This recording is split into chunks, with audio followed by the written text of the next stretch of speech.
urgent task for the future of the planet, but also more narrowly for preserving freshwater resources and for protecting water and sanitation infrastructure. And certainly our sector has more work to do to capitalize on untapped opportunities for mitigation by selecting the most appropriate sanitation systems or by improving the energy efficiency of water and sanitation services. In the last 2 years, as we stepped up our work to make the connections between climate and water and sanitation clearer, over 20 SWA partners have tabled 40 climate-related commitments under the Mutual Accountability Mechanism. Overall, the climate commitments made by partners from all our constituencies can be categorized into 4 thematic areas: policy and strategy, capacity strengthening, research, and financing. And today's exchange will focus on the last one I mentioned, government-led commitments about climate financing.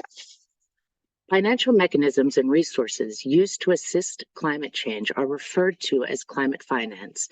Developed nations have historically made major contributions to the Climate Change Paris Agreement pledge to raise $1 billion to support climate action in low-income countries.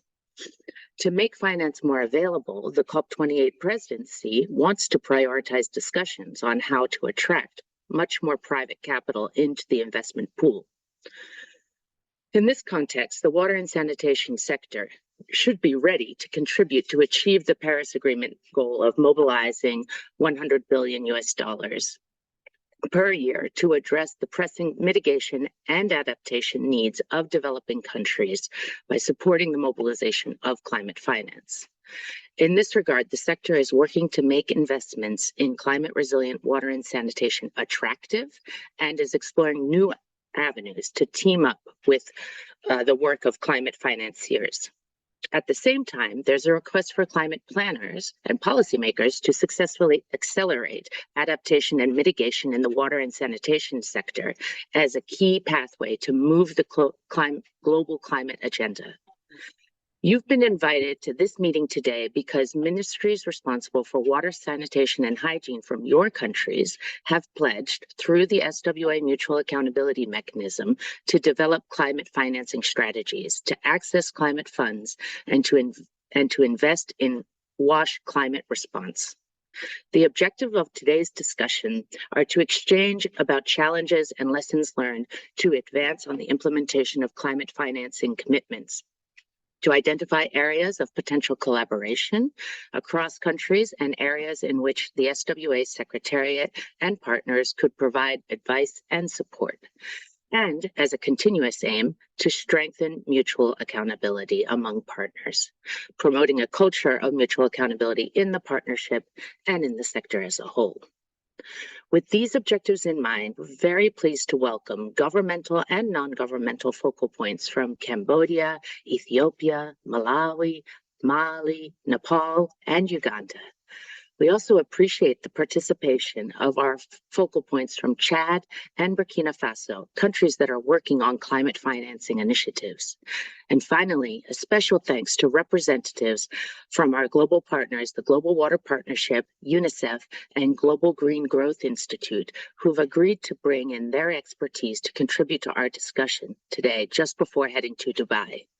Thank you also, Lisa Rudge from the UK Foreign and Commonwealth Development Office and Kate Harawa from Water for People Malawi, the co-chairs of the Systems and Finance Working Group of SWA, for joining. With these opening remarks, I'm very pleased to pass the floor to my colleague, Mariana Diaz-Simpson, who manages the Mutual Accountability Mechanism and will briefly take us through what we have planned for today. Thank you so much for being here. Over to you, Mariana. Thank you, Lucinda, and welcome again, everyone. First of all, thank you for attending this meeting and congratulations to the countries for pioneering the submission of climate-related commitments. Today's session is a great opportunity to share your initiatives, to find some common ground and exchange experiences which will hopefully support the achievement of these commitments. So the structure of our meeting is quite simple and I will be brief. Next slide, please. So in these 2 hours, we'll have 2 rounds of presentations and discussions. In the first round, Government representatives from Cambodia, Malawi, and Uganda will be invited to present their climate financing commitment, highlight the achievements, barriers, and lessons learned. You have 5 minutes each. These presentations will work as the springboard for our exchange. We'll have 30 minutes discussions, and Jose, SWA's climate advisor, will be our facilitator. Everyone is invited to raise their virtual hand and ask questions, comment, share your own experience, or offer support. Please be brief and direct in your intervention so that there is enough time for all to participate. After that, we'll go to our next round of presentations and discussions with representatives from Ethiopia, Mali, and Nepal. They will present before we restart discussions. The same rules apply. You have up to 5 minutes each to present, and during the exchange, we ask you to keep your intervention short. Lisa Roche is the chair of SWA Systems and Finance Working Group, and she will close the meeting. That should be very interesting. So I think we are ready now to start with the first with the first presentation. So I invite Dr. Deva. Is Dr. Deva here with us? Siddhartha? Yes, yes, I'm here. Hi, welcome. Dr. Deva Shantas is the Deputy Director General of Technical Affairs from the Ministry of Rural Development of Cambodia. And Balwant will be sharing the presentation, so you have 5 minutes. Thank you, Deva. The floor is yours. Thank you for giving me opportunity to present the presentation. Please, Balwant. Thank you. Okay, you hear me clearly? Yes, we hear you very well. Okay, all right. So I will present about climate financing in Cambodia. So please go to next slide, please. So the commitment in Cambodia, actually Cambodia have joined SWA since 2019, and we have submitted several commitment, including the acceleration access to climate finance for climate resilient work action. That is a joint commitment with Ministry of Environment and UNICEF. And climate financing, yes, please go to next slide. Yes, for climate finance for climate resilient work action identified in Cambodia is the funding that support the improvement of the water sanitation and hygiene service in the country, especially in the area that are vulnerable to the impact of the climate change, such as flood and drought. And there are some achievements implementing climate finance for climate resilient work in Cambodia, including the establishment of the OV franchise, which provide affordable and safe drinking water to rural community through climate resilient water treatment and distribution shows, and that shows are run by local entrepreneurs who receive technical and business support from UNICEF and the start of Pon Mui.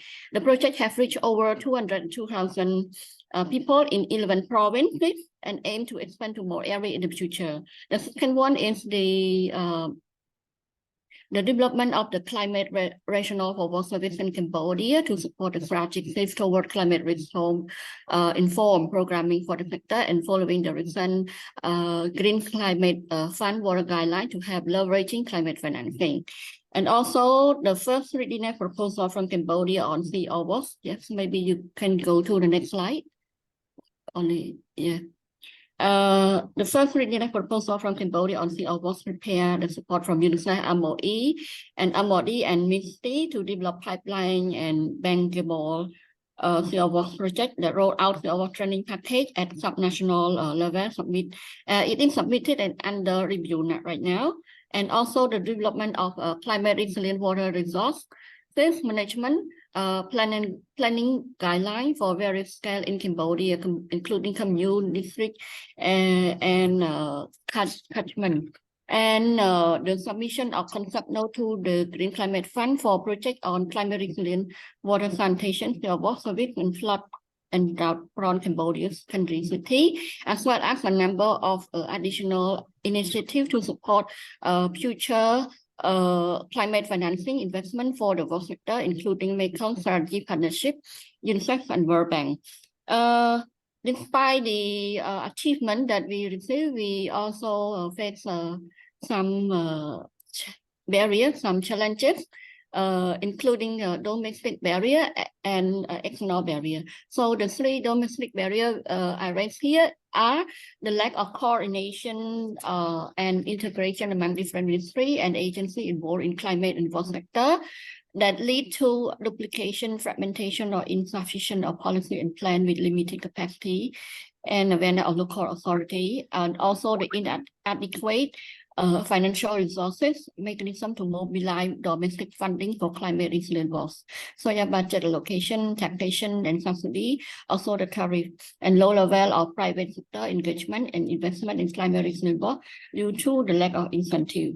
There are also a few external barriers, including the complexity and uncertainty of the global climate finance landscape with multiple sources, modalities, and criteria and requirements, and also the limited access of and absorption of the international climate finance, especially from the Green Climate Fund and the Adaptation Fund due to the high transaction costs.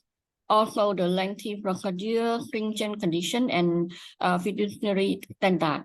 Also, the lack of transparency and accountability of climate finance flow, and both from the donor and the recipient side that lead to mistrust, insufficiency, and ineffectiveness of climate finance delivery and utilization, while insufficient technical assistance and technical sharing to support the design and implementing, also the evaluation of climate resilient work projects and programs. There are few barrier and also lesson learned that we would like to share and also to learn more from all the participants here, because as I read about the barrier, including the importance of coordination among the different ministry and agency in to avoid duplication and fragmentation, as well as the inefficiency of policy and plan. Also the need of capacity building and awareness raising of local authority and community to plan, implement and monitor climate resilient work intervention, as well as the value of engaging the private sector and creating incentive and regulation and standard for resilient work for investment. Yes, I think I shared this short presentation. I hope it should be enough time to share, and we can discuss more later. Yeah, thank you for your attention. Yeah, thank you. Thank you so much, Libra, and thank you very much for sticking to your 5 minutes. If we can go to the next slide. Our next speaker is the Principal Secretary for Water and Sanitation from Malawi, Elias Mulambe. Are you here with us? Let me see. Do we have the Principal Secretary with us, or anyone else from Malawi joining?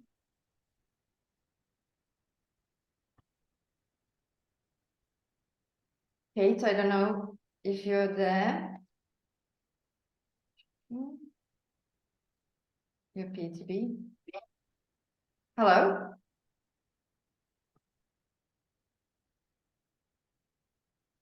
Okay, I think I can hear. No? Okay. So I suggest we go to the next speaker. Thank you, Balwant.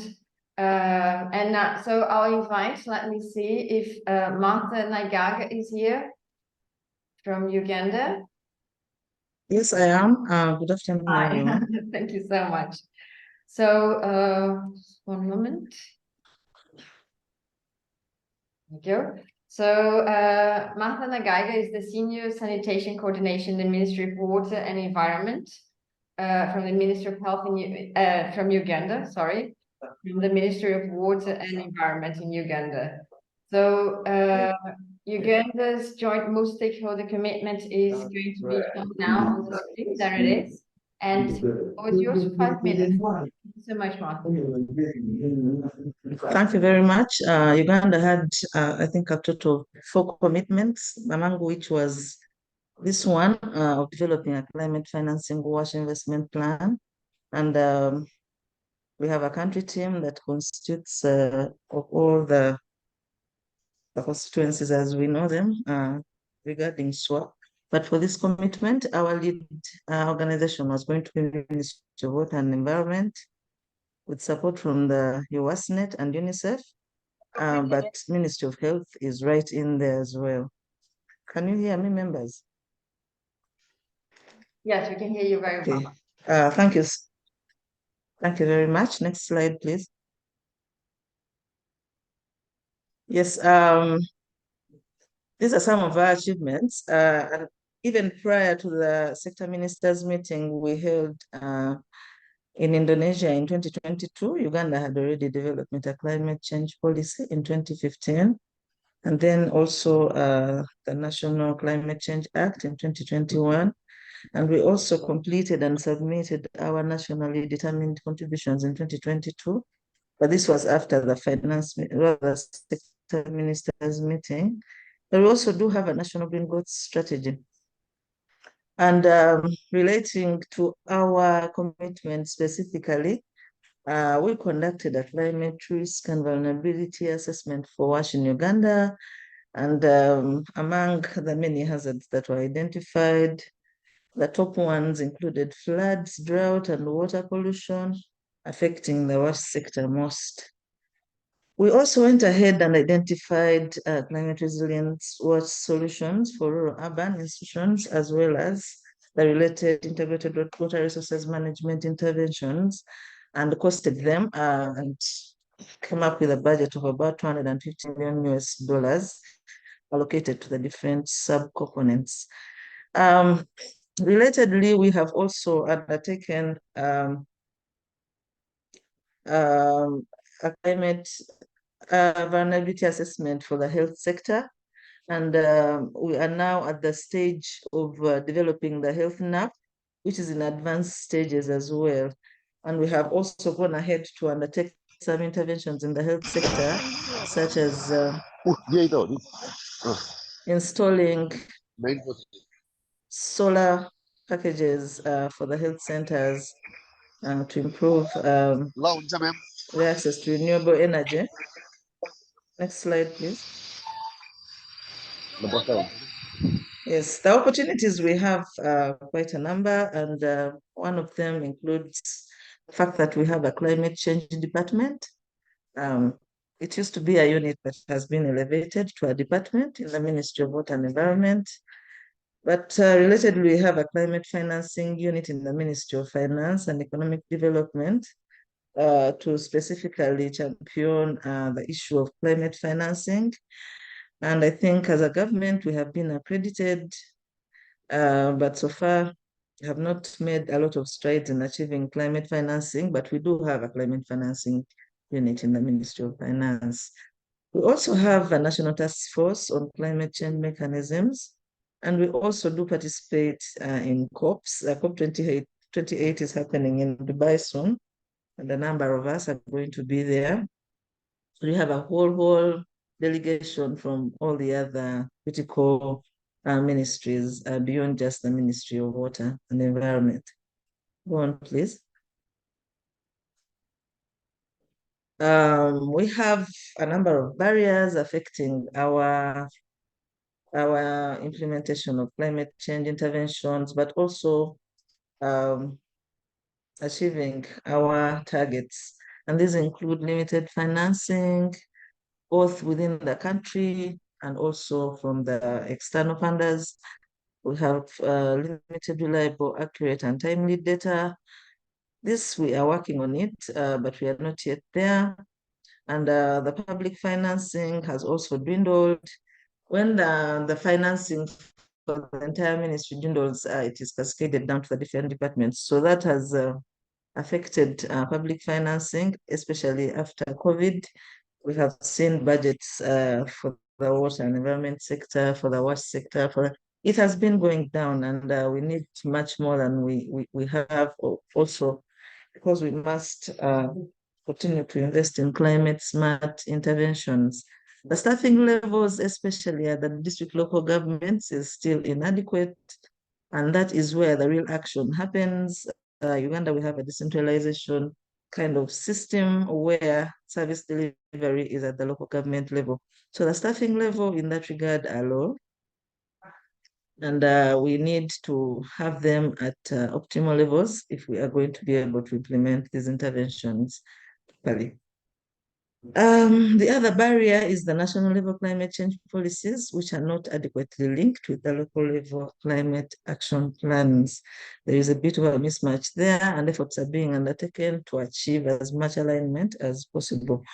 Our external barrier so far is that we have those difficult and prohibitive conditions that are attached to climate financing in the past, where they have also favored more mitigation than adaptation. And yet we already have systems in place that we must improve their resilience and be able to safeguard the already existing investment. Go on, please. We have learned a few lessons along the way, much as we have achieved our commitment to a large extent. Go on, please. We have learned that multi-stakeholder involvement in planning, designing, and implementation is critical for climate resilient work, just like for any other development work. The issue of stakeholder engagement is very critical. Planning with climate change in mind is better than retrofitting. As a country, we need to adopt, and we're adopting climate smart technologies, so that from the word go, we have the issue of climate change in mind as we implement our programs and also put in place our infrastructure, so that they are not badly affected by the events of climate change. We also have another lesson about the existing enablers, such as the climate change policy and the existing legal framework. This has really helped us to ease multi-stakeholder engagement and laid a platform for everyone to participate, and of course to take care of issues to do with regulation and things like that. There is also a need to design programs that are climate resilient to be able to attract climate financing. So we need to do climate compliant programs. That capacity is still lacking, but we have learned a lesson that we need to design programs that touch the very core of climate resilience and climate change, so as to be able to get projects and programs that are fundable using the climate financing modalities that are available to us. I thank you so much for listening to me. I submit. That's the end of the presentation. Thank you so much, Martha. And I think we still don't have our colleagues from Malawi here. So so now Jose Hesti, my colleague Jose Hesti will facilitate our exchange for the next 30 minutes. We have plenty of time, so no need to be shy. Please raise your hand and we invite you to take the floor. If you have any questions, any comments, I think we've already seen a few challenges that are being faced by Cambodia and Uganda that are similar. The lessons learned were extremely interesting. So we'll take down the slides now. So if you would like to put your camera on we can see each other, feel free to do that. And Jose, thank you for guiding us. Thank you, Mariana. I hope that colleagues hear me well. This is really interesting to first to have this moment for reflecting. We are having together a set of countries that they have made commitments through the mutual accountability mechanism and using this platform to bridge climate and WASH commitments on financing, which is very interesting. And we have a set of diverse countries, right, from Asia and from Africa joining this discussion. We are trying to foster exactly this, what Mariana was just reflecting now, which is, that we learn from each other. We learn what are the barriers. We learn what are the lessons learned, because we want to foster this fertilization of ideas, right? And trying to pick up from how other colleagues have done about their barriers, and also to pick up on the lessons learned. And as you said, Mariana, we have some interesting things here. To help us with these reflections, obviously we are inviting all of you to reflect and to make questions. We also have we are joined here for this space of reflection and questions and interaction. We are joined by 3 colleagues. First, we have Leslie Porris, who is joining from the Global Water Partnership as an expert on innovative water finance and systems change. We also have from UNICEF Global Water and Climate Advisor, Farai Tunghuma, and our colleagues in the Global Green Growth Institute, GGGI. We have Senior Advisor Jérôme Fakhri, who is an expert, also Senior Advisor working on sanitation and climate change.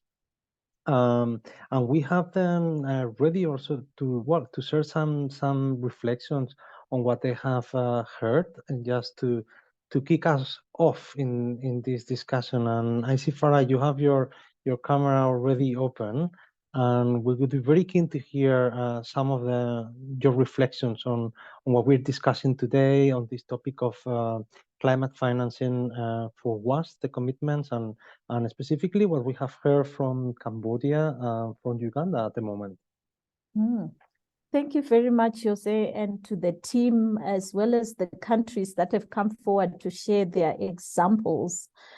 Climate finance is not an easy topic, particularly when you reflect on how it can be applied in the WASH sector. And just reflecting on a lot of the discussions today, one of the big challenges we do have as a sector is making the links between our traditional approach to WASH and the value add that we bring from a climate lens, because that is what will allow us to get climate finance. So, Jose, before I delve into the 2 examples that we've heard, which are quite strong, by the way, I want to just give a global perspective of where we are on climate resilient WASH services, because if we don't have resilient WASH services, we cannot channel climate finance into the sector. And from our work, Jose, we have found about 73 countries globally have been able to report results on climate resilient water services or climate resilient WASH services.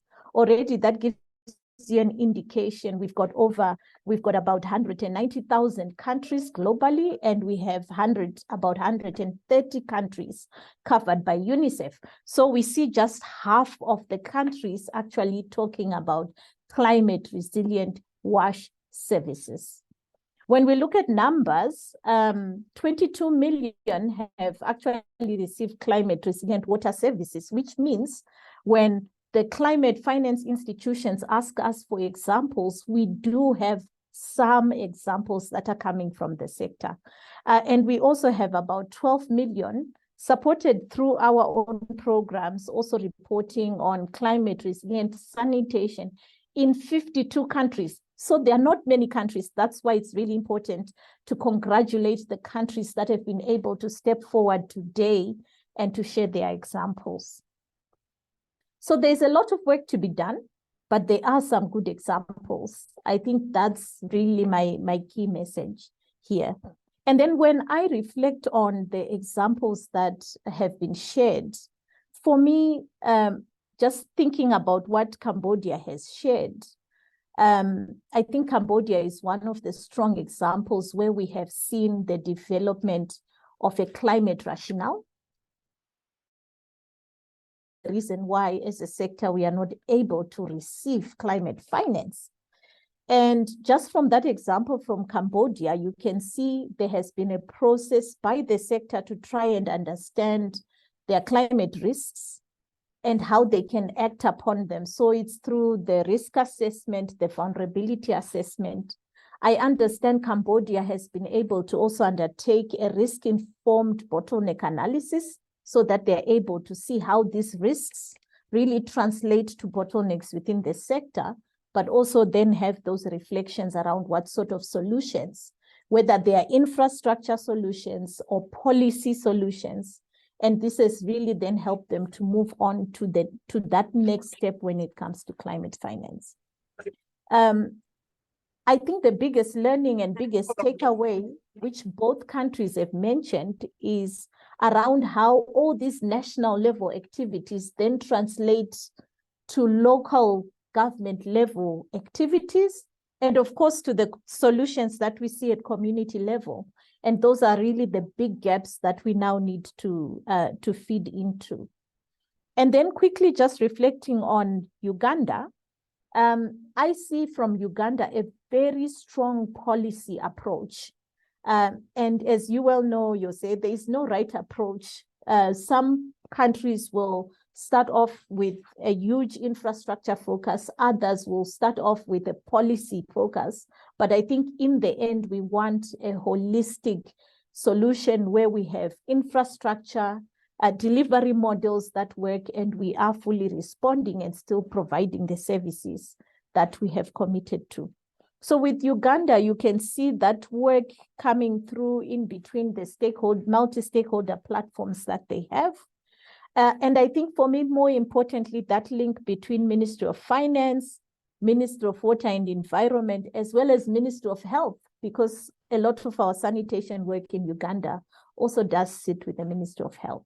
So that interaction and strong working relationship right across these different ministries is critical, and right across the multiple stakeholders at country level is really critical for us to have the climate finance that we need in the sector. I'll stop there, Jose, and really happy to be part of this discussion and really learn from the countries on how far they have come. Back to you. Perfect. Thank you so much for it, and it's great to hear these reflections. I mean, this is a journey, and one of the things that it's coming clear, right, that I really like to hear as well as part of the lessons learned, as you are also highlighting, is the work on policy, multi-stakeholder coordination and platforms and support. This has come up clearly in these two presentations that we have seen so far. You have highlighted that. In our experience, those of us that we've been working on this interface of climate and water supply, sanitation and hygiene, we've seen many times the excitement from practitioners to jump into climate financing, and then the big lesson learned, right, is like before we go into developing proposals, we have realized that policy work is needed, coordination is needed, evidence and risk analysis, as you were mentioning, are needed to have a strong rationale to making the proposal. So we cannot jump right away into drafting concept notes for proposals if we haven't gone through this journey of the policy coordination evidence work. Very good. Thanks so much, Farai, for those reflections. I would like to invite now our colleague Leslie Porres at GWP to also share with us some reflections and some of the wisdom along the journey of this exciting world of climate financing in the water sector. Leslie, over to you. Oh, thank you for that, Jose. I feel a little I wasn't necessarily prepared to offer too many reflections, but I'm certainly able to. First of all, I think I want to echo much of what Farai has already shared. It is really exciting to hear some very concrete examples presented from contexts that I know better, like Uganda, and contexts that I know less, like Cambodia. And also really exciting to see the coordination and the strong work that UNICEF has clearly been championing and really moving forward, especially in terms of the climate rationale for what is exactly, and then also work that has been happening even more internally in some of the platforms where we function, Jose, on sort of really defining what is climate resilient WASH, right? Because again, to building off of what you highlighted a moment ago, right? Before we can apply effectively for climate finance, we need to have the climate rationale, as also Farai indicated. We need to define what is climate resilient WASH, so we know that what we're proposing and what we're putting out there, is suitably, climate resilient and will make that difference. So I thought these 2 points are really important, these definitions, the importance of the groundwork in definitions. I thought it was also really interesting to see parallels between what both countries shared and some of the work that my colleagues are doing at GWP, often in partnership with UNICEF, on really understanding the domestic barriers and the importance of coordination on the ground between the different ministries, getting that conversation happening between the different ministries, especially as climate change really does, start impacting so many different areas. I hope our colleagues from Malawi will, look at that, Max just signed on. I was gonna say our colleagues from Malawi will be able to highlight that, because I know that Malawi in particular has been hit by more and more different weather intense events that are surely linked to a changing climate, and how that continued onslaught has really elevated the importance of climate resilience in that context. I was also quite struck, and I hope we do have, these aren't reflections per se, but I was quite struck by a point raised by Martha for Uganda, in terms of the fact that the Ministry of Finance has developed a separate wing or unit related to accessing climate finance. I was not aware of this, and I think that's super interesting, and I would love to hear more of the specifics about that. Is there enough climate finance assessed to warrant this, or is it really because, as was pointed out beforehand, it's so complicated to access climate finance unless you have like 1 or 2 dedicated staff, it's just not going to happen? I would really love to understand that more. That's more for the Q&A and less on my own overall reflections, but I have not yet heard of that strategy. So I am interested to understand it more and see if that is potentially something that should be considered across more countries, building on the Uganda example. I could probably keep going, but as I said, I noticed one of our colleagues from Malawi just joined, and other people might have reflections to add, so I'll stop there. Thank you. Thank you very much. Thank you very much, Leslie, for those reflections. And indeed, I was also, it got to my attention this point that you're highlighting with these lessons learned from Uganda in terms of dedicated climate units within the ministries, right, to move the agenda forward. And surely we will allow the microphone for our Uganda representative to elaborate on that. But before that, I would like to also give the opportunity to our colleague at the Global Green Growth Institute, GGGI, Jerome Fracchi, to share some reflections with us. Jerome. Hi, Jose. Hi. How are you? Can you hear me well? Yeah, we can. Thank you. Yeah, the bandwidth is not so good. I'm in Rwanda at the moment. So yeah, thank you very much for giving me the opportunity to give a few comments. I'll actually be quite specific because even though I'm now covering Africa, I was based in Cambodia for 5 years. It was very, very nice to hear them talk about what they've been doing, the great work they've been doing in the last few years. And in particularly the GCF-TR WASH concept notes. I believe it's the same that we at GGI supported the Ministry of Interior to develop this concept note back in 2021, 2022, I believe. So NCDDS in Ministry of Interior, we worked very closely with them. And what was great about this concept note is that I think the climate, even though it was a bit generic in terms of targeted areas in Cambodia, the climate rationale was really good, and it was mostly because Cambodia has a lot of really, really good relevant data when it comes to climate vulnerability. They've got like very good data and risk assessment per commune in the country.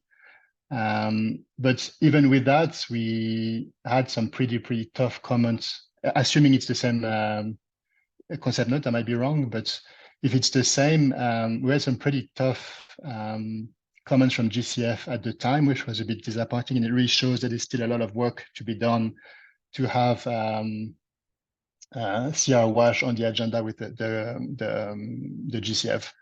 So the biggest comments, overarching comments that we had was around basically demonstrating why a specific area that is affected by flooding is due to climate change and not, for example, due to poor planning, whereby the houses are built too close to a river or a lake. And demonstrating those case by case flooding events and the link to climate change is pretty tough. So I'm kind of curious to hear, because that was a year and a half, 2 years ago. I'm kind of curious to hear from Cambodia whether there was any evolution since the initial submission of that concept notes, and whether GCF it was able to convince GCF to basically kind of progress the application. So assuming it's the same concept note. Thank you very much, Jose. Thanks very much, Jerome. We have questions for both to elaborate for Uganda, our colleagues in Uganda and in Cambodia. We also have, we would like to foster also some broader interaction here. So colleagues, if before opening the microphone again to our colleagues in Uganda and Cambodia, if you would like to take the floor. I've also seen there is a question that I would like to address in the chat in relation to global WASH advocacy and climate finance. I will be happy to speak on that, but before we monopolize this conversation, really, we would like to see if any of you colleagues want to open the microphone and share your reflections, or if you have any questions for the presentations.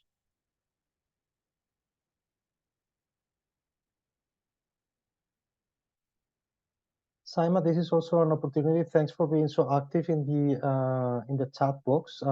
If you could like to open, yeah, I see that you did, and take the floor quickly to let us know your thoughts on this, and also to let us know about this amazing work from Pakistan. Saima, welcome. Hi, thank you so much, and greetings to all of you from the Able Plus RNL member of SWA. Actually, I wanted to share what we were doing as RNL partner. Right now, I don't have any question for the speakers who presented their presentations well.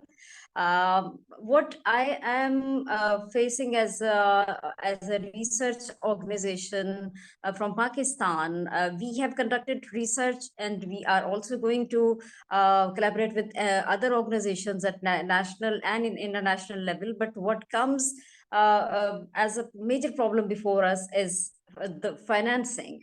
That is why I am interested in joining this webinar, because financing is the basic step where we can go ahead from. So when there is no finance, we are stuck. And when the government, especially in a country like Pakistan, is in a turbulent condition all the time, due to political, due to economic crisis, and many other crises going on. So what is the solution according to SWA Secretariat for the countries like Pakistan? Where should we look at? Where should we go for? Okay, Saima, that's a big question for us to to address, but obviously we are looking forward to work with you. As you have seen, we have presented the work that we do on climate at the country level through our focal points, on policy and strategy, on coordination, also on evidence creation and accountability, importantly through mechanisms such as the SWA Mutual Accountability Mechanism platform, and then finally on climate finance. And so we're happy to discuss with you, but I think it's a little bit the same journey that we are discussing with our colleagues, that you may be learning as well from this work that our colleagues are highlighting on how you need to make sure that WASH priorities are well established in climate policy documents such as the nationally determined contributions and the national adaptation plans. We need to make sure that climate change is reflected back into water and sanitation policies and strategies. And then we are learning, right? And it's been highlighted today how we need to provide multi-stakeholder platforms so that they can feed into these discussions. They can feed into what are the needs for climate financing. We need the evidence. We need to run specific risk assessments to understand well the impacts of climate change in the provision of water sanitation services. And it is only when we have all these elements covered when we can start drafting, right? Jérôme, for example, was now sharing some questions, and we will open the microphone for our colleagues to question. But I mean, you get a hint on how climate financiers are very hard on when the proposals are made for them, because the proposals are very well scrutinized to understand what is the climate signal. In many cases, our sector over the past few years have made the mistake, if I may say it like that, and we are learning, of trying to put forward climate financing proposals that did not show a strong climate signal. And because of that, climate financiers have locked the door and they haven't provided climate financing because they have told us that some of the proposals are perceived as business as usual, as they say, as development as usual, without having this strong climate rationale that we are discussing today. So we think that addressing that is a key bottleneck. I think we are sharing lessons learned today through our country partners, and I think we are learning. We will leave it there for the moment, but surely we will be happy to engage closer with Pakistan. I would like now, before I share some reflections on global advocacy and the work that the Secretariat, together with our partners, we've been doing, actually, I would like to open the opportunity for our colleagues in Uganda and Cambodia to reflect back on some of the points that have been discussed in relation to Uganda. If we could learn more about these climate units that have been created. In the case of Cambodia, if we could learn more about the trajectory of this climate concept note, whether it's approved, whether it's moving, what were the key barriers. Maybe Sokadeva and our colleague in Uganda, if you would like to share some thoughts on what is being discussed.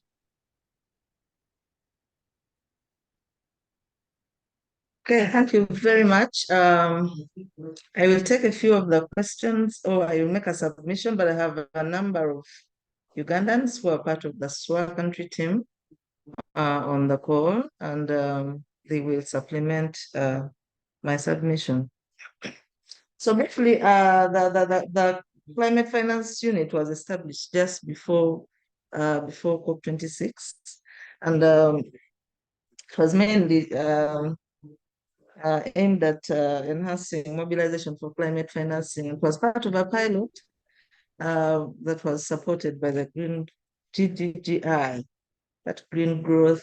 I've forgotten the other G, but yes, that was the partner that supported that intervention, and it was part of the project that required that climate finance unit is established, and also a financing strategy is launched, and also stakeholders' capacities enhanced towards climate change. But most important, it also the climate finance unit advises the Ministry of Finance on the most efficient way to relate with the rest of the stakeholders regarding climate financing, like the MDS, the ministries, other ministries, and the local governments, civil society organizations, and the like. So basically, that's what the climate finance unit is doing. It is just basically about enhancing mobilization. Ministry of Finance in Uganda is charged with the duty of mobilizing finances for all the development priorities of the country.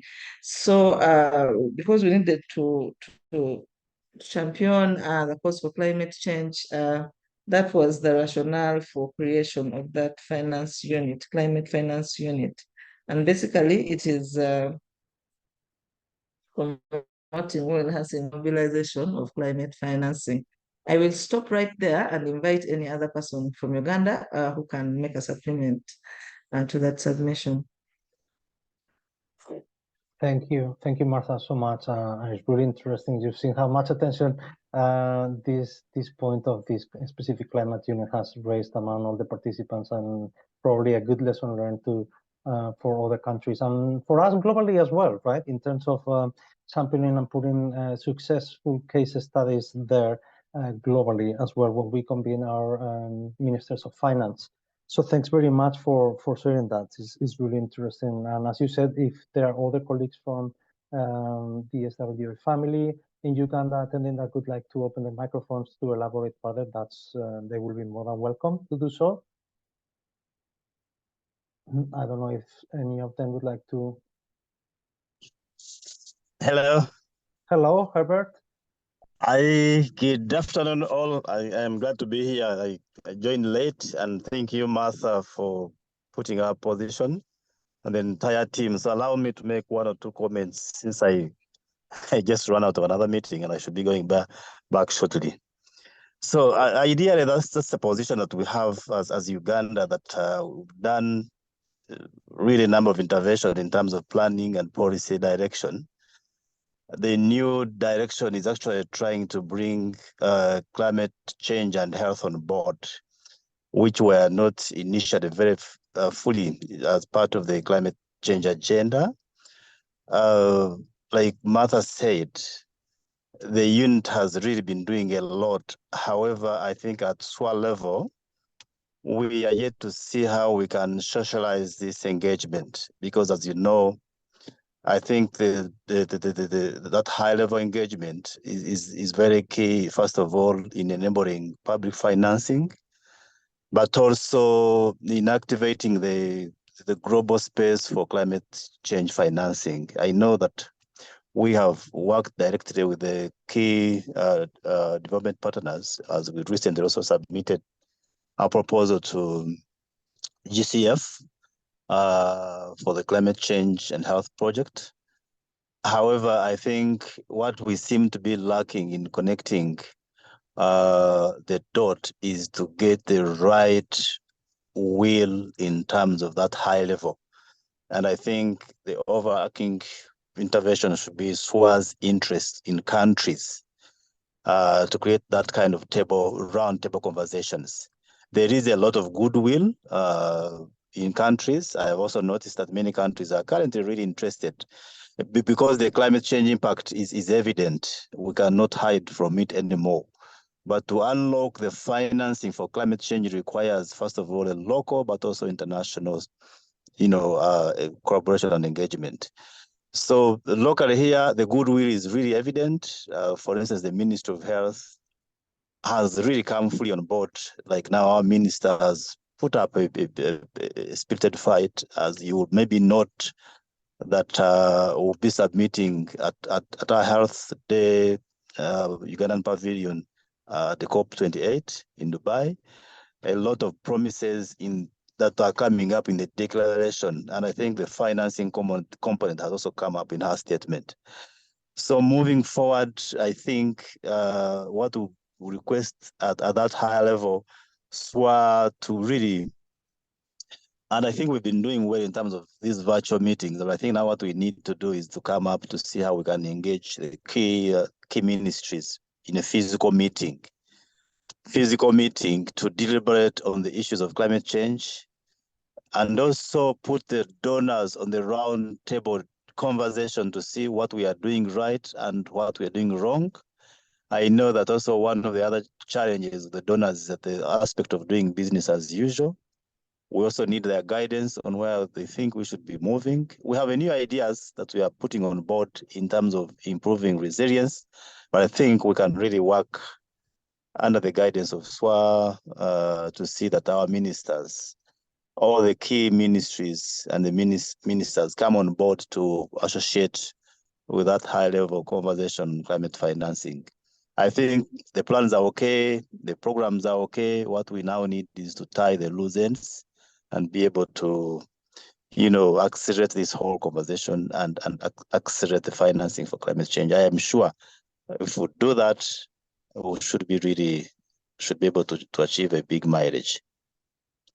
Thank you very so much. Thank you very much, Herbert. Those are interesting reflections and also for reflecting back on how do you see SWA and the SWA family supporting this process. As you are mentioning something that it's music to our ears, which is mobilizing political will. We haven't mentioned in detail here, but another, you are familiar with the financiers ministers meetings where we convene ministers of finance together with ministers of water and sanitation to discuss issues of financing, and climate financing is obviously nowadays an important role. Another important activity that SWA is undertaking is the presidential compacts, as you may know, which is another opportunity to reflect on climate change, the impacts of climate change on the sector, and to plant the seeds, right, for the importance and to convey the message at the highest level and political level on how to address the barriers and the challenges to improving access to water and sanitation. So that's another avenue. But I would like to our senior advisor on policy and strategy to reflect a little bit back on what you just said. Lucinda, maybe you would like to share a few thoughts on what Herbert just has mentioned. Very much so. And Herbert, thanks for raising this, because as Jose said, this is really the raison d'etre of SWA, is that elevation of political will. So we've been focusing on climate for a couple of years now. It was a central theme in our sector ministers meeting in 2022 in Jakarta, where we had ministries of environment, health, economy, and of course, water and sanitation. So that intersectoral approach, I think there's no turning back from that now with our sector ministers meetings. The next one will be in 2025, and we're committed to doing it in person. So I think that is one event on the horizon. It seems far away, but it's really not far away, and we'll be working towards that. Jose also just mentioned our heads of state initiatives, and this, I think, is another place where countries can gain traction, because if you have presidential directives to work cross-sectorally on water and climate resilient water and sanitation, it just helps the political momentum so much. So if you would like to talk with our team about the possibility of engaging on that, we are here. The last thing I wanted to mention is that one of the big moves that we've made in our climate work over the years is we're doing a lot of technical advice, a lot of knowledge sharing like today, but now we're more and more in the negotiations. And I think a big question that we have is what's going to come out of COP, and are we going to get an agreement out of COP of international leaders that actually sets us on a course for the safety of humanity and the planet.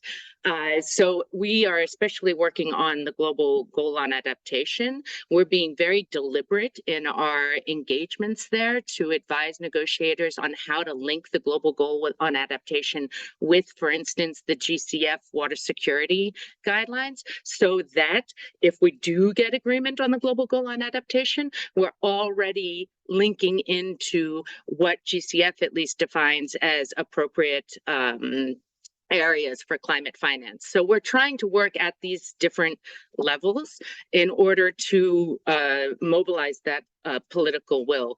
But very, very happy to talk with you more about what else we could be doing in that regard. I'll stop now. I don't want us to go over time. Thank you. Thank you so much, Lucinda. You have covered so well that part, right? Which it was another question that arise in terms of, what is it that we're doing at the global level, to advocate for climate financing to our sector. So Lucinda has mentioned several things. We have the financiers ministers meetings where climate change is an important piece, the heads of states initiatives, and then more closely working with climate financiers.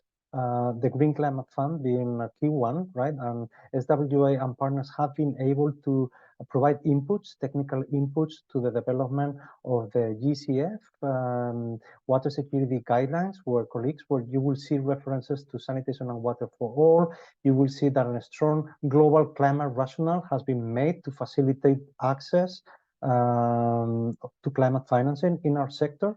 And as Lucinda was explaining now, not only we've been able to provide inputs to the Green Climate Fund, but now we are working with within the negotiations that are going to are taking place now, but will continue over the last couple of days at COP. We're trying to bridge this with by proposing a global adaptation target that could make justice to the climate resilience work that the water supply, sanitation, and hygiene sector is trying to move forward. If we establish that connection between global targets for climate resilient water supply and sanitation and the guidelines by climate financiers, then we think that we will have been able to advance a lot of the conversation.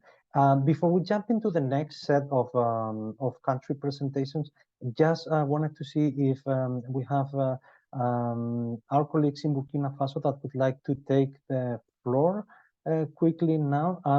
Before moving into the next set of slide presentations, I also wanted to see if our colleague Sokadeva from Cambodia wanted to reflect back on anything that has been said. Maybe you go first, Sokadeva, and then. Yes, thank you, Jose. Yeah, good afternoon from Cambodia. I'm Dewa. And we have two people from Cambodia here. It's me, Dewa, and Bong Santipip from UNICEF. Yeah.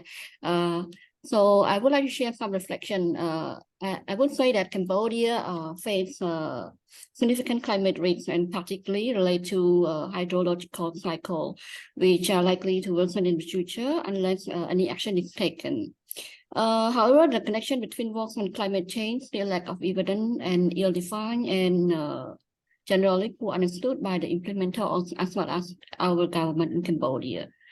It is essential that the funder, also the government, to create a shared understanding of the standard for climate resilient works, and also the market for private sector investment in climate resilient works in Cambodia remain untapped.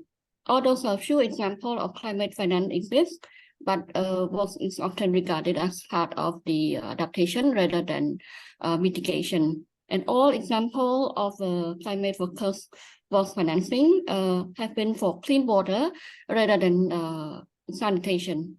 So it is important that the private sector engage to identify ways in which climate financing can be dedicated to works priority. Otherwise, the work sector in Cambodia risks being unable to secure sufficient resources to meet its pressing need.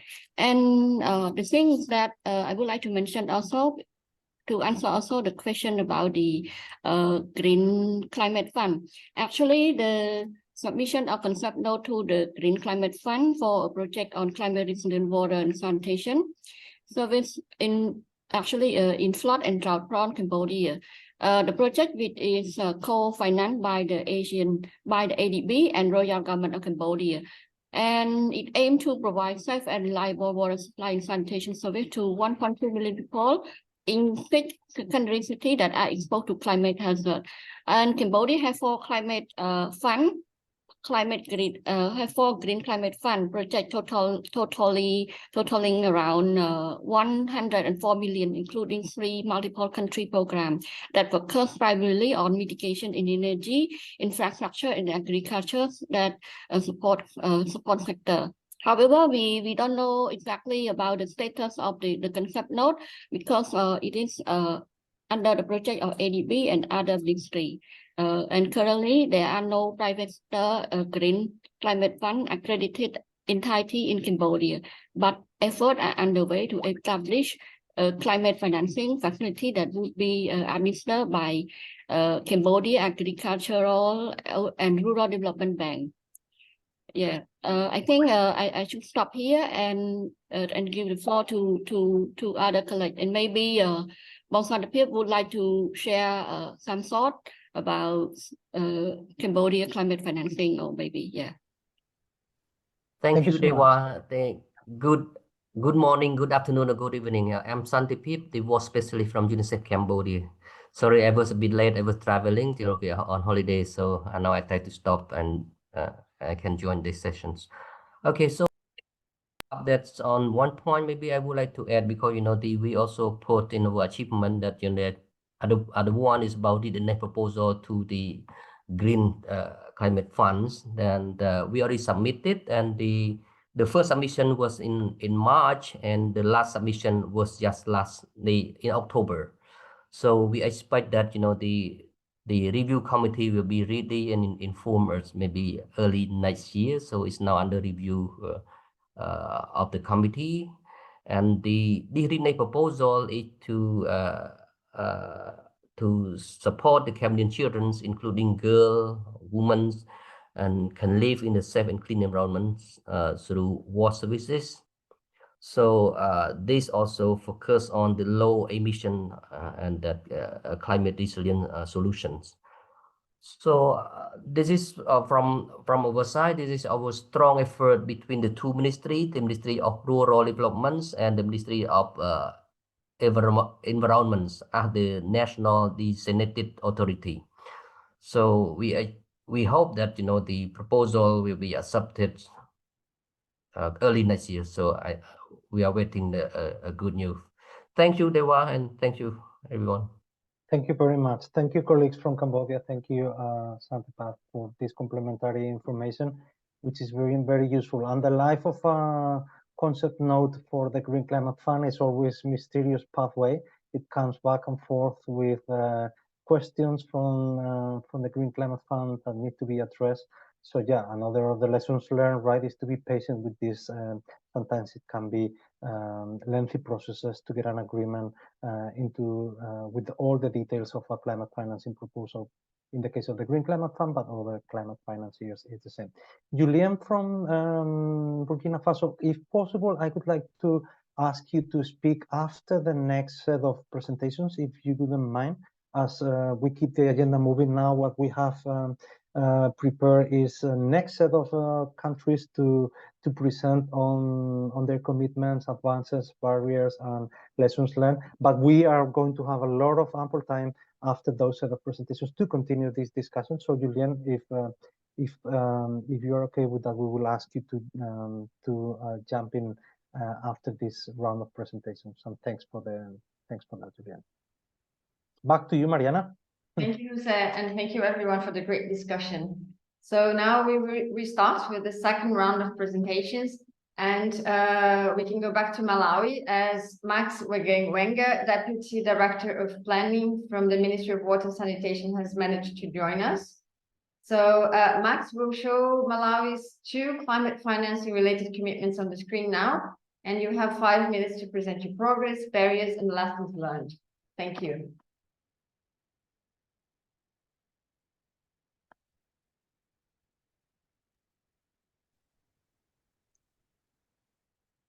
Hello, good morning, good afternoon, evening. Thank you and greet Malawi. Actually, first of all, let me report from my permanent secretary, who was supposed to give the presentation. But nonetheless, we are happy to share the Malawi's experience with regards to the commitments on the climate financing. So as for us, we made some commitments, and a commitment on developing a climate resilient wash sector financing strategy. The second commitment is to develop and to align our sectors to the strategies for the sector, as well as the policies. So I'm happy to report on the achievements. The first achievement is on the climate resilient financing strategy. Thanks to the support of UNICEF, as well as Water for People. If you're able to see this slide, that's our minister and the UNICEF rep during the launch of the climate financing strategy. So there, we are happy to report that we've achieved that. And also, with regard to the implementation of some of the climate commitments, we are also glad to share that government has made effort to take the lead, to demonstrate leadership by funding a climate resilient rural water, reticulated rural water supply. We just started this year, and mid-year in the budget review, the government has also even increased the resources channel towards that. So also, we've managed just to update one of the key guiding policy documents. That's the National Water Policy. So basically, the key issue here is that we are trying to live up to our commitments. Of course, there have been some barriers along the way that we've come to observe. One of them is the issue of financial resources. You know, as we all know, it's always, resources are always limited, and this affects the implementation of our commitments. The other issues on the technical capacities. We see lots of those gaps in the course of working on these matters. And then we also have noted the barrier of in absence of a robust management information system. You see, with this gap, we note that it's hard at the moment to do a proper monitoring and to provide timely intervention where need be.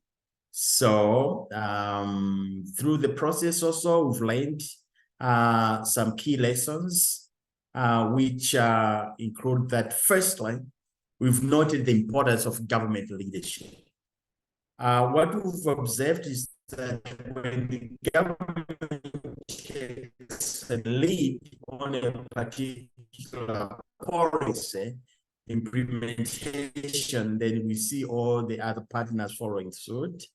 We are also seeing the importance of proper coordination, effective and efficient delivery of services. And in addition, there is an issue of collaboration.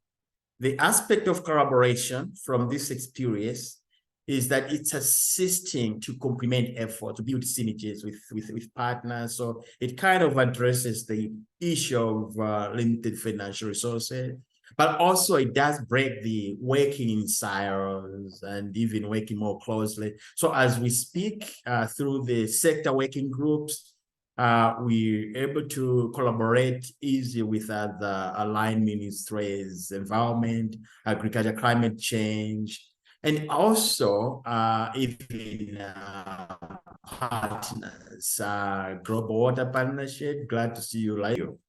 And then there is also another lesson we've learned. That's the holistic approach in terms of delivering these services. Actually, we've observed that we need an integrated projects that should be addressing several aspects. In that way, we make the best use of resources. For instance, just an example, if a water project, in the process of the water project, we do now include of capacity. So all that, so through that holistic approach, we're seeing that it does help us to actually get the best or the maximum return from whatever investment that we put into this. So basically that's the experience from Malawi.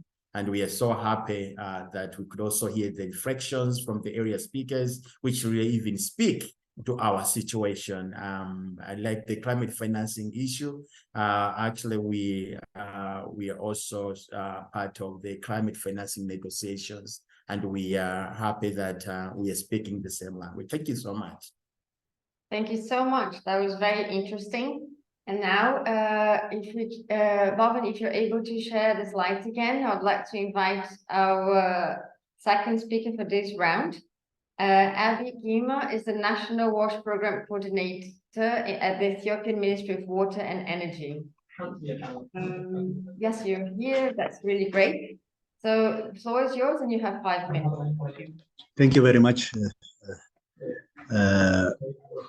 Yeah, the commitment from Ethiopia is increasing the water supply financing from the current financial status in order to achieve the set targets by the government and SDG requirement and standards. Also, diversify financing modalities, the cities, taxes,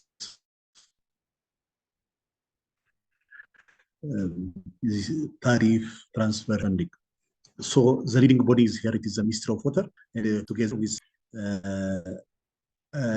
with health, education, and finance. Next slide. So what's achievement here? In brief to mention here, the effort that's done by the government here. It is increase the water supply financing from current financial status in order to achieve the set target. No, sorry. The achievement is the effort to develop the national WASH financing strategy can be mentioned in the introduction of one of the key actions to enhance WASH sector financing, that is attracting more resources and proper utilization of available resources, including the focus on environment-friendly technologies such as solar and wind energy. The other one, it is one of the achievement is improve capacity of private institution, individuals involved in climate adoptions program like recycling wastes, water conversations program, and so on. Next slide. When we see the barriers here, the capacity at different level, that is looking the national and subnational, is one of the challenges to utilize available resource and attract more resource to the sector. This is one of the challenges what we are facing. The other one is price inflation of water in WASH services and products, as well as increased demand to service attributed population pressure. The increase of population is very high now. So the other challenge is this one. And the next challenge is water and sanitation service providers. That is low credit worthiness for utilities, or utility low capacity to borrow from commercial institutions such as banks and credit associations. Also, global and national resource scarcity and competitions between emergency response and development interventions. Finally, when we see the lesson learned,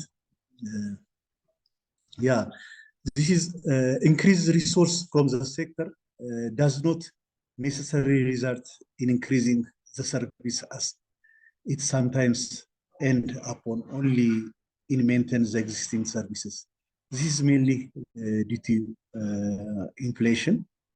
Also, the other lessons, that is increased financing for sustainable water resources management, that is integrated water shed management for water security, controlling extreme events such as flood and drought. Thank you very much. Thank you so much. And now we'll move on to our third speaker of this round, Monsieur Bokoum, the Secretary General of the Ministry of Energy and Water of Mali. And the floor is yours. Please share your updates with us. You have 5 minutes, and it's great to see you again. D'accord. Bonjour à tous. Good morning, everyone. Thank you for the Secretariat from SWA.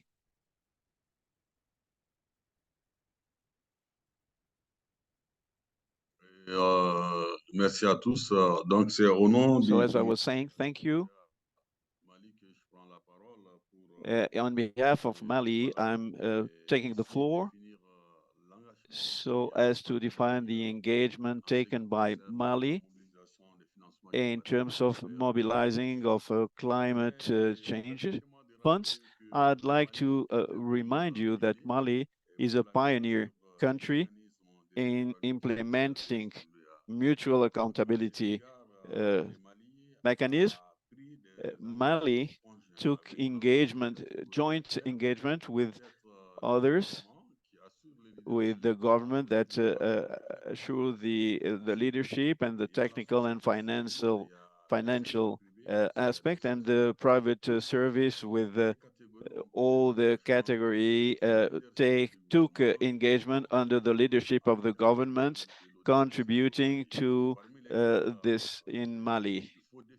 Among them, we have to define that the government took the engagement to adopt political and national documents in terms of water and sanitation, and the commitment today, which is to advocate for funds that are destined to climate change. This engagement is a joint engagement that was taken since 2019, having a dialogue in order to have financing,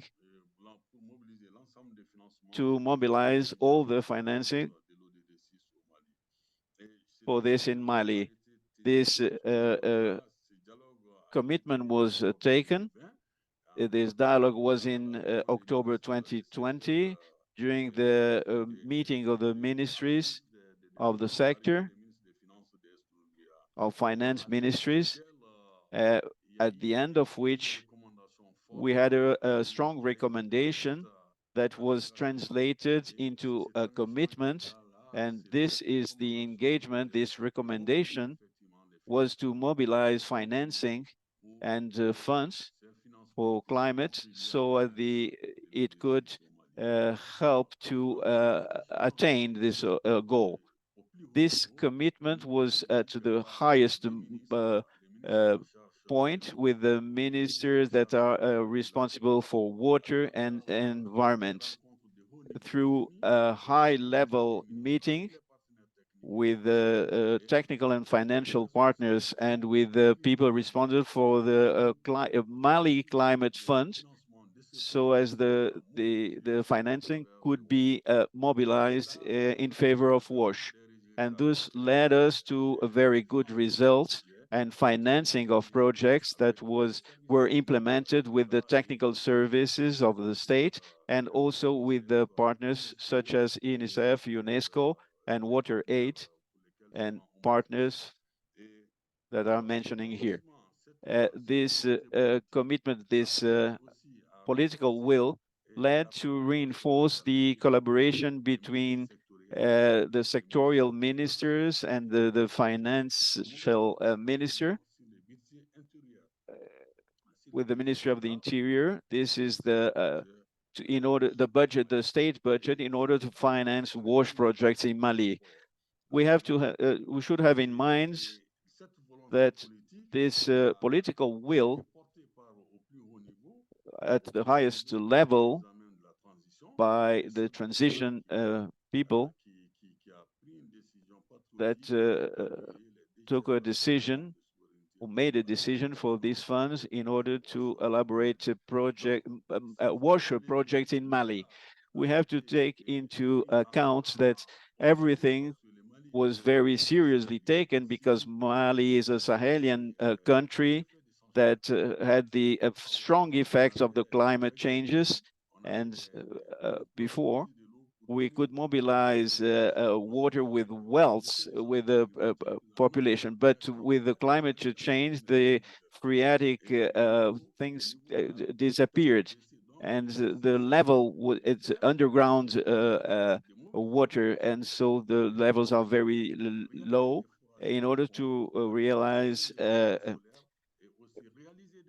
and also barriers and dams in order to favor this phreatic underground water in the Sahelian countries. Integrated projects were elaborated, and that we are implementing with the aid of some financing. But what is important to say that we have barriers because the financing that were mobilized are very low. The level is very low in terms of the needs. And despite this political will to monitor, to follow these partners, financial partners. So the procedures that are very complicated for our different countries, for the African countries. So you can imagine these climate funds. We should see how we could appropriate ourselves of these procedures, that our different governments could appropriate of this procedure in order to benefit from this financing. And we have to think about how we could bring this in terms of our African continent, representation to work with our different governments in favor of our countries. So in terms of lessons that we learned, this political will that favorized certain financial in terms of the national aspect, mobilize some partners, and also achieve some WASH projects for the Malian population. At my level, as a focal point of the Ministry of Water and Sanitation and different projects like that, we decided from now on to mobilize an expert, to recruit an expert for mobilizing climate funds for a project with 210 sites to provide water. We also have the intention to ask the help of SWA from Catarina in order to advocate with the green fund for our countries that could benefit from this financing we need for many things. We have a great problem. So the problem is there are some organizations are accredited, and the Agency for the Development and Sustainable Development, and from this body, and what we could think about that this structure could be accredited in order to mobilize financing for the climate in favor of our countries. This is how we achieved some things and the lessons that were learned in terms of Mali. If you allow me, I could ask Aissata, who is in a mission today for COP, to tell us some of the points of these commitments. Thank you for your attention. Thank you, Monsieur Bokoum. And by all means, I just ask you to please keep it short so we have time for discussion afterwards. Thank you so much for your presentation. Merci beaucoup, Monsieur le Sénégal. Thank you very much. Everything was said. I just want to say that I'm very happy about this video conference. We can see many partners and many people in Dubai to discuss this. But as Bokoum said, Mali gave his contribution that we discussed previously. We have 13 programs, and among them, there is one that is very important about WASH and the climate change. And we'll have the Ministry of Water. We are going to submit this for new funds and financing. And thank you for this meeting. And to reinforce that, one of the problems of Mali is also the procedure to achieve the financing. And we are going to discuss this here, and we are going to submit this in order to improve. Thank you very much, and thank you for this brilliant presentation, all the other. Thank you. Thank you very much. Thank you, Mariana, and thank you, everyone. Thank you. Thank you, and good luck. You've already traveled to attend this COP meeting. And as Farai put here in the chat, there's negotiations that we can do as SWA from the global level, but it's also really important to see governments pushing for in the international negotiations, as these are government-driven processes. So now, finally, we'll go to the last presentation, and we'll try to be brief again so that we have time for discussion. And I'd like to invite Mina Shratha, Joint Secretary at the Ministry of Water Supply in Nepal, to take the floor. Please, Mina, you have 5 minutes. Thank you, Mariana. You will share the presentation. Okay.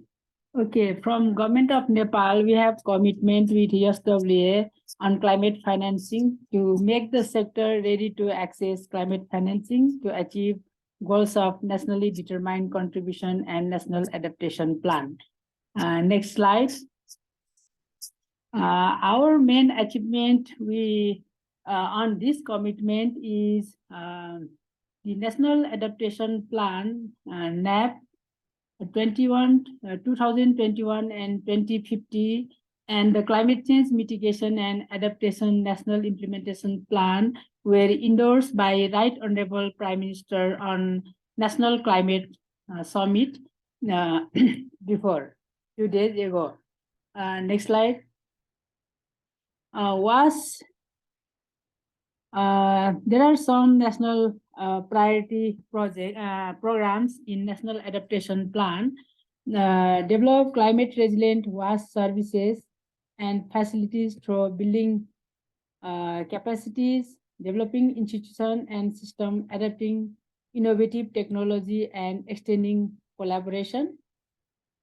Similarly, another is capacity building of health and hygiene service providers and professionals, institutions and personals on climate resilient health and hygiene service planning and implementation, so that healthcare facilities will be improved with climate resilient WAS services.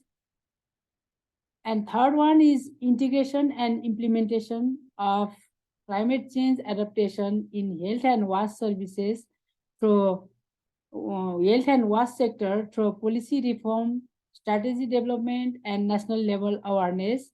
In Nepal, we have endorsed dedicated WAS Act and WAS policy, so that we can integrate health and WAS sector together. Similarly, in NDC, there are 3 national priority projects for Green Climate Fund, which worth $1 billion. NDC for WAS included reduction of carbon gas emission through wastewater treatment and management, by which 380 million liters per day of wastewater will be treated and 60,000 cubic meter per year of fecal sludge will be treated. Other significant achievements are WAS sector in leadership of Ministry of Water Supply has conducted WAS risk assessment and bottleneck analysis this year, focusing on 6 subsectors. They are rural water, rural sanitation, urban water, urban sanitation, WAS in schools, WAS in healthcare facilities. Based on this WAS bottleneck analysis, the sector has come up with climate rationale that would further guide the sector to move towards climate resilient WAS services. The sector has also recently conducted joint sector review where impact of climate change and disaster has been thoroughly discussed with multi-stakeholders and prioritized so that the sector could move towards climate resilient WAS initiatives. The sector is now preparing to develop Green Climate Fund Readiness Proposal in support of UNICEF in Nepal. Also, the YENWAS platform is being used as one of the good data for evidence generation for climate resilience WAS and for potential early warning system on water supply. Next slide, please. For climate financing, we have some barriers in Nepal. WAS is not in priority for climate finance in the country. Thus, we need much advocacy for privatization as compared to other sectors such as water resources, energy, biodiversity, etc., which is one of the most impact service area. With a limitation in the fund allocation, for WAS, national budget allocation is very limited, but it is important for the development. We don't have dedicated fund for climate and disaster sensitive WAS initiative, though we have dedicated climate resilient water supply projects under the Ministry of Water Supply, but the total budget required for the implementation of climate resilient water supply project is very high. So we are facing the financial problem in Nepal for climate financing. There is limited understanding and capacity with the sector and local government on climate resilient WAS, which hampers advocacy for prioritization and financing. In Nepal, now we have federal government structure. So WAS is in jurisdiction of all 3 tiers of government. So we need to capacitate the local governments also for WAS climate financing. We are now competing with biodiversity, energy in accessing the climate financing. So the sector needs to generate additional data, evidence, and resources to address the impact of climate change on WAS. Next slide, please. From these all barriers and achievements, we learned climate brief is extremely important for climate financing. And we need to tap the joint agenda such as health, energy, disaster with other sectors in climate advocacy rather than going alone only WAS. So rather than having a separate project, joint cross-sectoral program with climate financing might be the way forward, we feel. And another is the nexus approach. We learn. We have 3 participants today in the meeting from Ministry of Water Supply. My colleague, Dr. Rajit Oza, who is alternate focal person of the SWA, and Senior Divisional Engineer Prabhas Shrestha from Ministry of Water Supply, presenting all these. If my colleague can add something and they want, they can. Thank you. Thank you so much, Bina. In the interest of time, I'd like to ask if it's okay if I take comments now during the round of discussion, if that's okay. Yeah, sure, madam. So No much, problem. Rajit. So this was our last presentation. We'll restart now the discussions, but before we do, I'd like to use this opportunity to highlight that many of the commitments that we're seeing discussed today have 2023 as a target year. And now as we approach at the end of the year, and we've had this really good discussion, I'd like to invite all partners to reflect if it's time to renew these commitments or if it's time to update them and perhaps take a next step and make a bolder commitment going forward. And just so you know, we will use the slides that you shared with us and to report progress on these existing commitments. And unless you'd like us to use a different approach, there's so much information here that we can definitely transfer to our database as progress reports for these commitments. And talking about the wealth of information, we were just chatting with Jose. Thank you so much for these great presentations. There's so much here that we will work to systematize them and perhaps create an article, a post, or a learning project for the partnership, because this is a closed door meeting, but there is a lot of information here that would be extremely useful to the entire partnership. So now, Jose, if you guide us again, the floor is yours. And Thank you. I'm pretty sure we have about 11 minutes for discussions now. Thank you. Thank you, Mariana. And how interesting it's been to hear these presentations from Malawi, Ethiopia, Mali, and Nepal. And just before passing the microphone to our respondents, just to say that what resonates, across these different presentations have been coordination, collaboration, nexus approach, breaking the silos, working together. So I'm really happy to see this, right? How through basic services such as water supply and sanitation, we can bridge, other basic services linked to health, which has been also mentioned, health and food security, and so on. So we have to realize that our sector is kind of an eye opener for and a connector for other sectors, and climate financing is not an exception for this. Actually, it's an opportunity. It seems as it coming across these presentations is yet another opportunity to bring different stakeholders together around the table to agree on how to benefit from climate financing. But I will leave it there because we have a few minutes, and I would like to hear from our respondents, and also we promise our Julian in Burkina to take the floor, and if possible, Nepal as well. I would invite you in reverse order this time to break the mysteries of the acronym of the GGGI, the Global Green Growth Institute. Jérôme, any comments at this stage of the discussion? Well, I think that's the main learning for me is like we need to change our name. GGGI is a bit complex to pronounce. No, I kind of had the same comment as you. It's really great to hear about the importance of leadership of governments, collaboration, and breaking silos. Slightly kind of maybe off topic is so all the focus seems to be on resilience. I just wanted to also highlight that let's not forget mitigation, especially in the sanitation sector. So it's a sector that is often underestimated, mostly due to the lack of data. So in the NDCs, it's always very minimal, and it's grouped with solid waste. And there's very little actions. Most of the actions are usually on solid waste and very little on sanitation.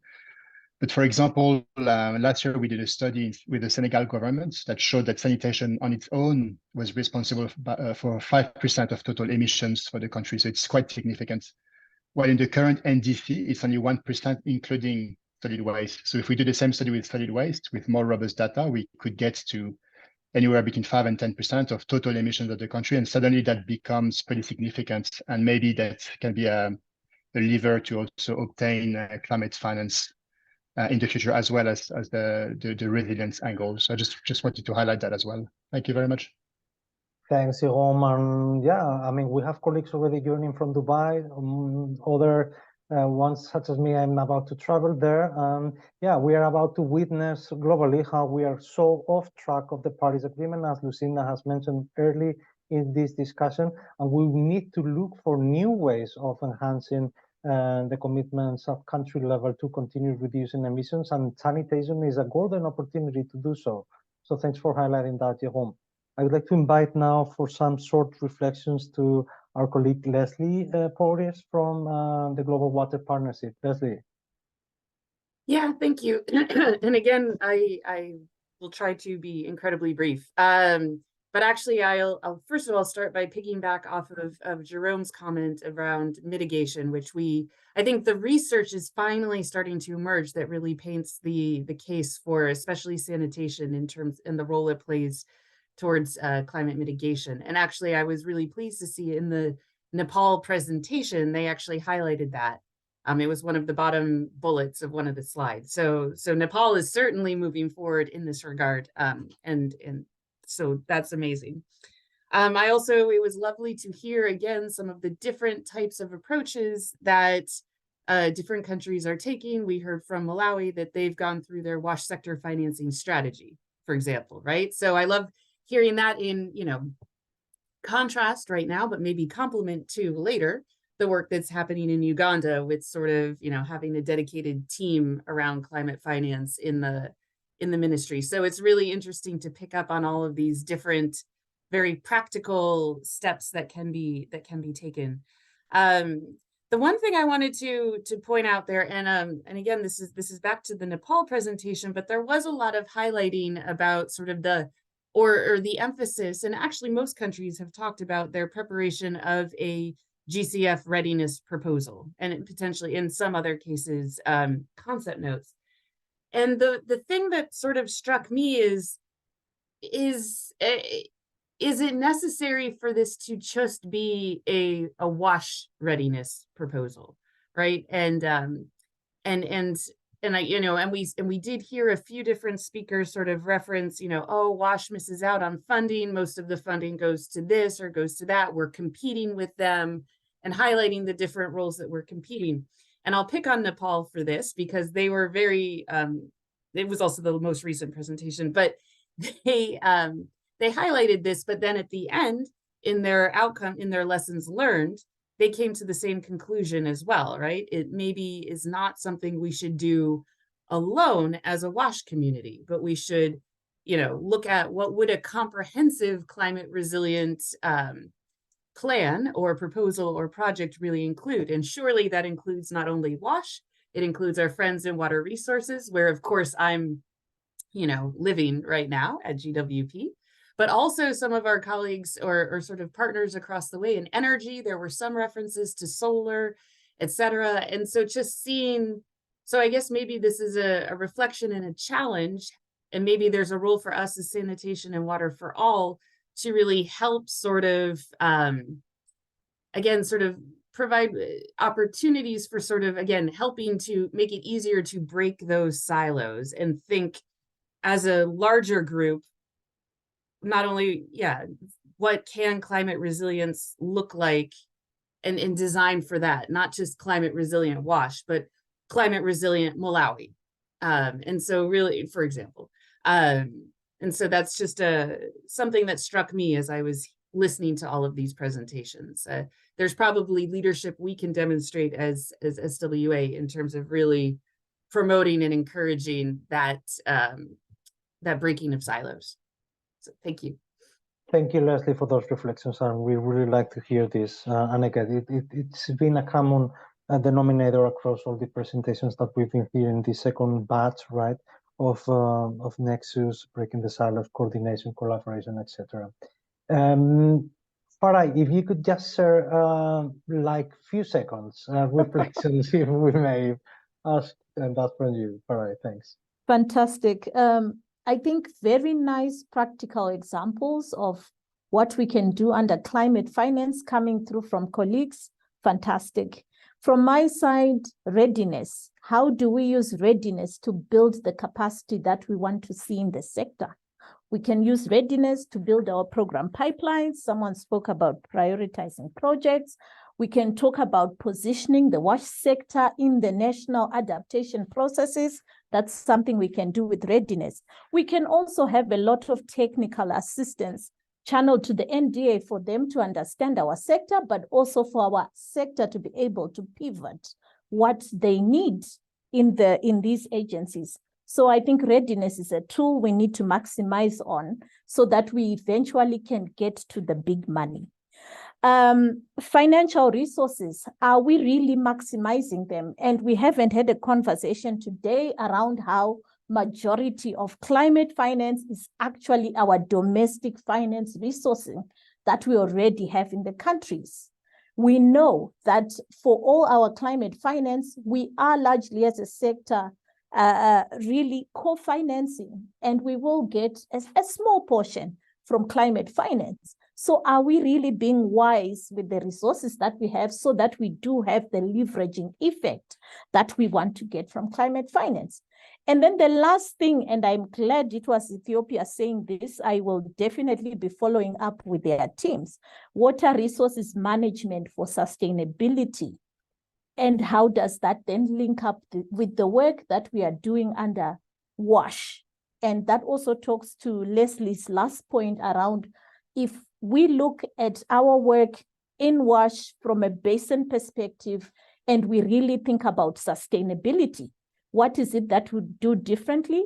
And how would that help us to come up with sustainable climate finance projects that are really effective, whether it's right across with nutrition, where we get maximum health benefits and outcomes, because that's what really WASH is all about, getting those health outcomes that we want to see. So I will stop there, Jose, and back to you. Thank you, Farai. Thank you, colleagues. I will be meeting some of you soon in Dubai. I cannot wait for that. We have promised Julian in Burkina Faso an intervention and to open the microphone. We are running out of time. So Julian, if you could please try to squeeze this into 1 minute, as we will need to share some closing remarks. Une minute. Ok, merci José. C'est vraiment pour Thank you, Jose. I'll try to be brief. Yes, I wanted to conclude by saying that intersectionality is extremely important in the preparation of projects, and that's what we're trying to do in Burkina Faso. We're lucky because since last year we have a dedicated division that is dedicated to environment and WASH, and so that we are seizing this opportunity to try to mobilize and encourage more financing in the WASH for the WASH sector. So this year we've drafted a concept note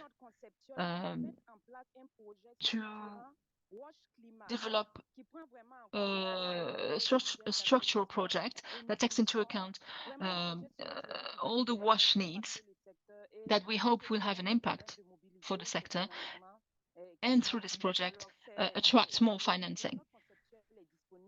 The concept note is available, and for us, 2024 will consist of supporting our different actors and mobilize as many financial resources as possible. So I would like to thank you, Swa, for giving me the floor.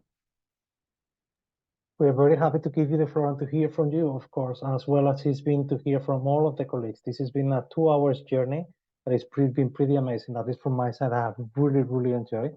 And now I would like to give the floor to Lisa for closing remarks. Lisa Rhodes, please. Great, thanks, Jose. And I guess firstly, thanks to everyone for the amazing presentations and really engaging discussion. It's been fascinating hearing this. So, I mean, all the themes have already been covered by others during this discussion, but essentially I retain really elements around the importance of coordination and multi-sectoriality to kind of help align this in country and with existing domestic policies, and how important that is as well when we think about kind of climate finance.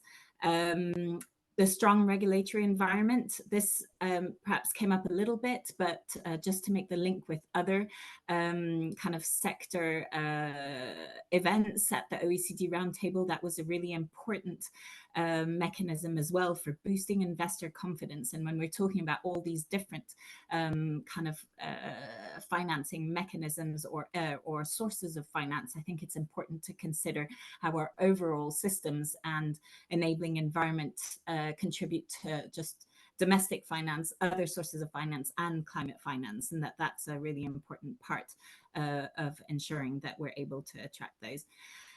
So just to finish, I'm the chair of the Systems and Finance Working Group. We bring together kind of SWA constituencies to continue the dialogue around these types of issues. They cross systems and finance. We're always really interested to hear from countries, as we have today, to learn from each other, to bring in experts and other perspectives where needed. We bring together CSOs, so the civil society, as well as government officials and others. So it's a really rich kind of working group. We are very welcoming. So anyone who isn't part of that and has things to share, please do share. We're looking at next year, looking a little bit more into the data and influencing some of our global kind of mechanisms for collecting data and thinking whether those are fit for purpose in terms of climate as well, but also in terms of equity and equality. We are also interested in discussing more on sanitation financing, including in the context of climate resilience.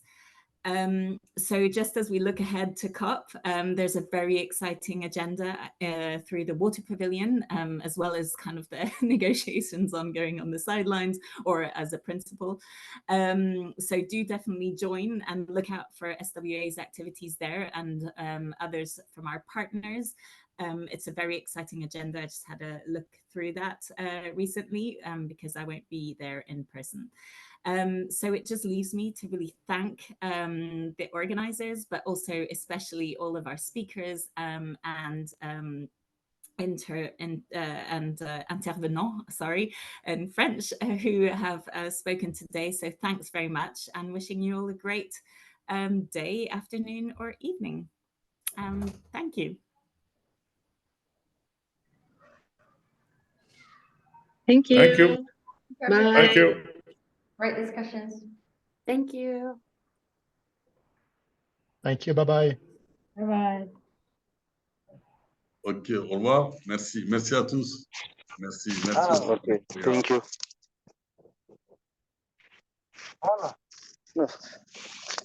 Hey.